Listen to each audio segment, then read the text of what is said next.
was lying on the floor, covered with a thick black plastic bag. It had not yet been packed, giving me half an hour to study the crime scene alone.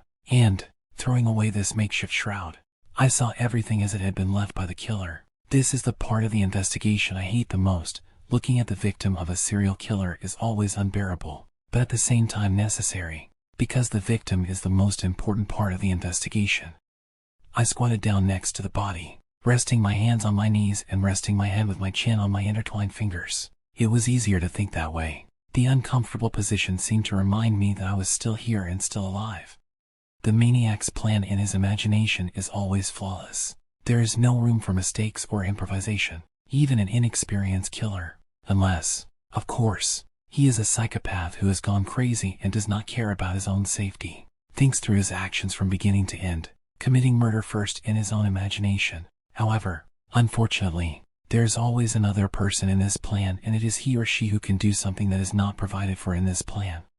In my experience, more often than not, evidence remains precisely because the victim somehow forced the maniac to act differently than he planned. Just one small change in the usual scenario entailed improvisation for which the criminal could not be prepared. And here it was, a mistake. That's what I need to find.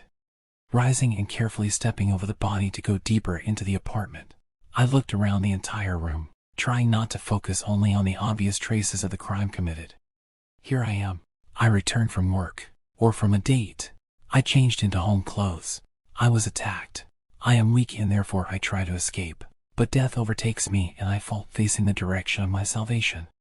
The body lay facing the front door, which means the woman was running out of the apartment, and not into it. I always try to put myself in the place of the victim. This habit has become an integral part of this work, a necessary sacrifice you make to be the best. Experiencing death with the victim, over and over again, brings you closer to the edge of madness where this death becomes real. But until it happens, you must do it to prevent many more, much more significant deaths. I turned on the recorder and started recording. Many people prefer to pen and notepad, but I like to listen to my thoughts, because thinking something stupid is easier than saying it out loud. The victim is a woman, about 30 years old, height about 160, thin, physique. The body lies on the stomach. Arms above the head are characteristic of an uncontrolled fall, dressed in a dressing gown tied at the waist. The torso is partially exposed, but the robe is not torn. There are numerous penetrating stab wounds in the lumbar region on both sides of the spine, 4 encircling wounds on the right latissimus dorsi muscle, as if the killer tried to reach it with a knife during the pursuit, and 2 more penetrating wounds under the shoulder blade on the left side, most likely inflicted with precision. Traces of blood on the walls and under the body indicate a short-term pursuit, during which the killer severely wounded the victim, after which she lost consciousness, fell, and he finished her off. Expert confirmation required. The flash of the camera illuminated the entire corridor like lightning. The blood, spreading like a blot on the floor around the deceased, seemed pitch black. The amount of blood suggests that death occurred quickly, perhaps within 5 minutes after the attack. I don't see any signs of binding or any kind of fixation. The killer acted only with his knife or something similar. The murder weapon has not been found at the moment. Unable to continue, I covered my body and walked into the room. Detailed reconstruction is a matter for experts. My job is to look, guess, and ask the right questions to test the assumptions made. The overhead light, as dim as in the corridor, emanating from one single 40-watt lamina under the ceiling, slightly drove away the darkness with its warm, reminiscent, sunny light. A spacious single room, divided into living and working space. In the far corner there is an open door leading to a storage room or closet. I dictated and took another photo. Typical cheap housing for a poor, lonely girl. The entire space is furnished. Cheap furniture, decorated with vases of dried flowers. There were a lot of them, but the smell was not noticeable. Everything was interrupted by the much stronger smell of cat urine and chlorine. The cat itself, however, was not visible. At first the room seemed trashed to me, as if after a search, but I quickly realized that I was mistaken. It was just very dirty in here. The remains of dry food and litter for trays scattered on the floor mixed with snack bags, nutshells, and God knows what else you could throw at your feet. There were no open cabinet drawers or overturned furniture, which meant no one was looking for anything. It's just that the victim didn't wait for anyone, was sloppy, and hadn't cleaned up for a very long time. Having walked around the room looking for the cat, but not finding it. I looked around in search of something that could help me better understand what had happened. Like previous victims, the owner was killed behind the closed doors of her own apartment. I still don't understand how he managed to get into the houses of his victims. It seemed like some kind of magic, cruel and disgusting, but it was simply impossible to accept it in this form. Was the killer in the room before the attack? Or was the door open for him? I asked myself. The door was not knocked down or broken into, but the victim was not waiting for anyone. If the killer had caught her before she could lock the door, she would have been running away from the front door rather than towards it, and most likely would have been dressed in street clothes. Drowning in my thoughts, I was already getting ready to return to the place where death found the owner, when suddenly, an alarm bell in my subconscious stopped me. On the bed, near the pillow, a red LED was blinking, a discharged laptop. Above the display, a black dot, was a camera looking at me. Is there any hope for recording? It's unlikely that the victim would record himself in this way, and yet, wearing new gloves so as not to accidentally ruin the evidence. I clicked enter several times and tried to turn it on before I remembered what red meant. A flashing LED that caught my attention. There should have been charging. Near. After taking a couple more pictures, the room, the bed, and the laptop, I tried to look for her. The network cable ended up in the bedside table. There's no point in waiting for the lab.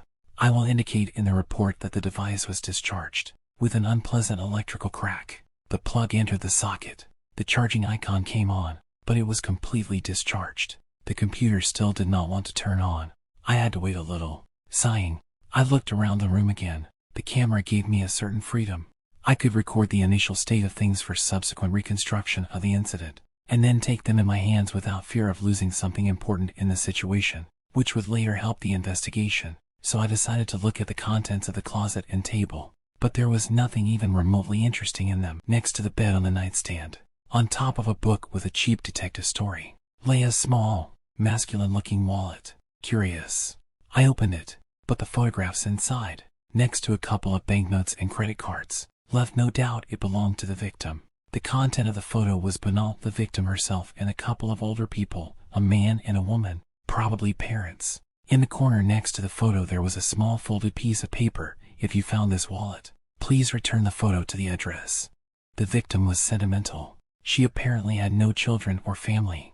Are your parents alive? Feeling a lump in my throat, I forbade myself to think about it. The flowers in the room also made me think she didn't like change, and avoided real flowers because they must. Perhaps my parents had died after all, and this seemed to me some consolation. Parents must bury their children. Having returned the photo and wallet to their place, I tried to turn on the laptop again. The murder was definitely not a robbery. Money, jewelry, equipment. The killer only took the keys. Now I was sure that he got into the apartment on his own. In this moment, the laptop beeped and came to life, greeting me with a loading screen. Password. Did not have. The victim lived alone and had nothing to hide from herself. Kneeling down so as not to sit on the bed, I began to look through the contents of the hard drive, becoming more and more surprised with every second. It was very gloomy. Laptop. What was most striking was the design. The desktop was decorated with a white pentagram on a black background with a huge red eye in the middle. This choice of the worker did not fit with my first impression of the victim, but I decided not to change my point of view so quickly. There were no special files on the desktop: financial reports, movie lists, bus park schedules. For the most part, the computer was used to access the network, but even here I was disappointed. All browsing history and passwords were erased. Thoughtfully, I drummed my fingers on the lid of my laptop. There was something I didn't like about him and, above all, the fact that he didn't fit in with the image of a victim. Therefore, illuminated by a sudden, on a hunch, I tried to change the desktop wallpaper to normal and, as expected, nothing succeeded. The wallpaper was installed by a third-party program and the girl did not have choice but to look at this horror every day. And a second later I realized that despite the almost pristine cleanliness of the system, the hard drive was filled almost to capacity. The beginning, somewhere on it was stored a large amount of information, or hidden, or one that the owner did not know about. Searching through hidden folders did not give any results. However, in the task list there was a program whose name I did not know. Did I? Going to the folder of the executable file, I found what this terrible name was hiding video recordings coming from the built-in camera and being transmitted somewhere on the network. Each new entry was marked with a date. The last one was made yesterday, the night of the murder. Realizing this, I felt my hands shaking. It was a computer virus, without a doubt, and perhaps it will now help me expose the killer. After turning off the network and, to be sure, isolating the program process in case it has the function of deleting files when detected, I launched the first recording. The player window immediately filled the entire screen. Unexpectedly good video quality. Showed the same room, but on the opposite side of the room from the bed. The lens was partially obstructed by the sleeve of the shirt, which lay directly on the open keyboard. I could still see this shirt. It was lying on a chair at the table. The clock on the wall barely showed 7 p.m. when there was a creak of the door being unlocked, and then the hostess entered the room, having already taken off her street clothes, but having forgotten or simply not considered it necessary to take off her shoes. The clicking of heels was clearly heard in the speakers while she locked the door and hung her jacket and bag on the hanger, not clank clank. However, besides these sounds, I heard something else. Turning up the volume a little louder, I discerned what exactly. Very close, heavy, hoarse breathing. The tension made my hands shake even more.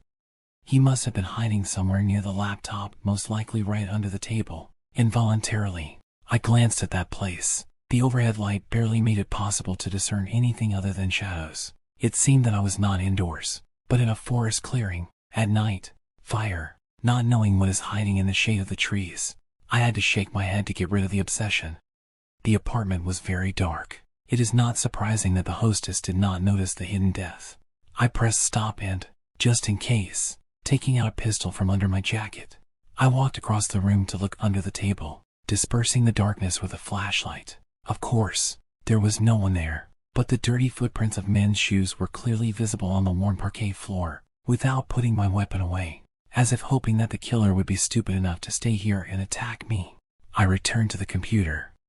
The victim did not see his killer until the very end. Looking in surprise at the switched-on laptop, she shrugged indifferently and went to change clothes. Shoes thrown into corner were replaced by slippers, and a blouse and trousers thrown in a heap on. The floor of the closet pantry is covered with a silk robe already familiar to me. While she was washing off her makeup, standing in front of the mirror, the killer's hoarse breathing quickened. The owner's cat gracefully walked past the laptop. Also, for some reason, not noticing the killer or getting used to his presence, a barely noticeable creak was heard when the maniac slightly changed his position to stretch his numb legs. But the girl did not hear anything. Tightening her belt, she returned to the table. Her thin, defenseless figure reminded me of my ex-wife. Turning on the music on the computer, she left the shooting area. Breathing was no longer heard. Something tinkled behind the scenes, in the kitchen, and sometimes the splash of water could be heard. Then, the camera was blocked by someone's huge shadow as the killer emerged from his hiding place, and, the next moment, the recording was interrupted. The laptop must have run out of power. After reviewing the remaining files, I was convinced that the victim was under continuous surveillance.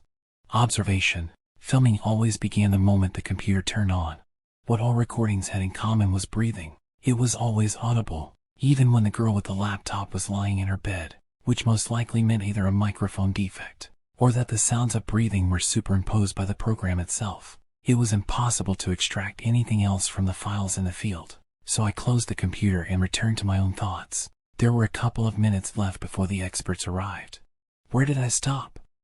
After rewinding the recording in my voice recorder a little, I pressed play. My voice sounded unfamiliar, but it always was. The scarecrow was different. Between my own words and phrases, I heard someone's loud, heavy, hoarse breathing.